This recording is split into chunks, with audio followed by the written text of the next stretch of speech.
நன்றி, வணக்கம். இது நம்ம அரசியல். இது யாருக்குன்னா அண்ணாவுக்கு. அண்ணா ஆட்சி பண்ணார் இல்லையா? அண்ணா ஆட்சி பண்ணும்போது கலைஞர் கூட இருந்துக்கிறாரு. கூட இருந்து இவர் என்ன பண்ணார்? அண்ணா தமிழ்நாட்டுக்கு சமநிலையாக சமமாக எல்லாருமே நல்லா இருக்கணுன்றதுக்கு தமிழ்நாடு ஃபுல்லாக நல்லது நல்லது செய்யணுன்றது அவருடைய குறிக்கோள். அவர் கூடவே இருந்தார் இல்லையா கலைஞர். கலைஞர் என்ன பண்ணார்னா, நம்ம தமிழ்நாட்டில் இருக்கிறவங்களுக்கு அடிமட்டத்து வரைக்கும் நல்லது பண்ணோம்னாக்கா மக்கள் நம்மளை நம்ப மாட்டாங்க அப்படின்னு கூட இருந்துக்கினே அவரை யுத்தியில் கையாளினார். கையாளின பார்த்து அவரும் கொஞ்சம் அப்படியே இதாகிட்டார். இவர் அடுத்த கட்டத்துக்கு இவர் வந்தார். இவர் என்ன பண்ணார்? தமிழ்நாட்டை இதை பார்த்தவொடனே என்ன பண்ணார்? இந்த லஞ்சத்தை உருவாக்கிட்டார். லஞ்சத்தை சாராய கடையாக பிராந்து கடையாக திறக்க ஆரம்பிச்சிட்டார். அதுலேருந்து அப்படியே ஒன்று ஒன்றா மக்கள், அதான் தமிழ்நாட்டில் இந்த சமுதாயம் இருக்குது.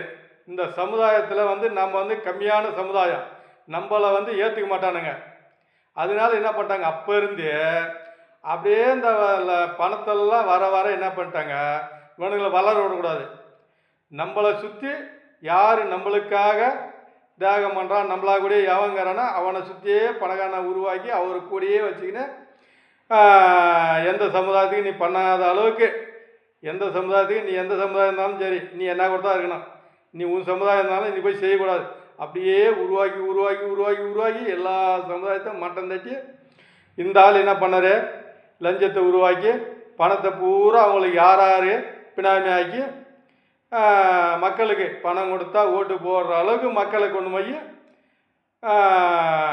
அதான் கண்ணை கட்டி காட்டில் விட்ட மாதிரி வச்சிருந்தார் மக்களை.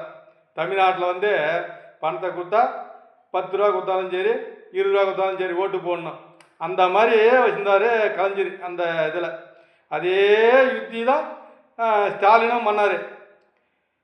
மக்கள் அப்படியே நம்மளை சுற்றி தான் பணம் இருக்கணும், பணத்தை கொடுத்தா ஓட்டு போடணும், அந்தமாரி தான் மக்களை வச்சுருக்கணும் அப்படின்னு அவர் அதே யுத்தி தான் பண்ணார்.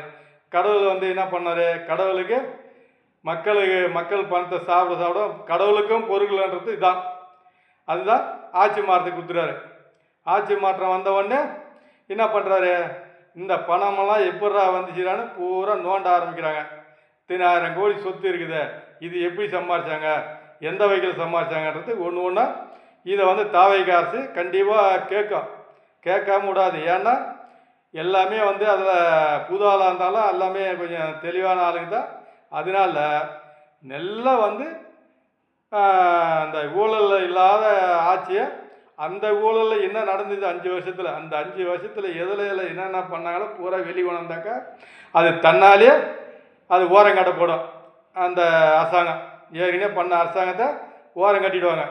யார்? தாவைக்க அரசாங்கமே அது ஓரம் கட்டிடும். ஏன்னா அது ஒன்று வெளிக்கொண்டாடும் போது மக்கள் மத்தியில் தெரியும்போது மக்களாகவே ஓரம் கட்டிடுவாங்க. அது அந்த அளவுக்கு பண்ணணும், தாவைக்க அரசு பண்ணணும், அதை தெளிவாக பண்ணணும்.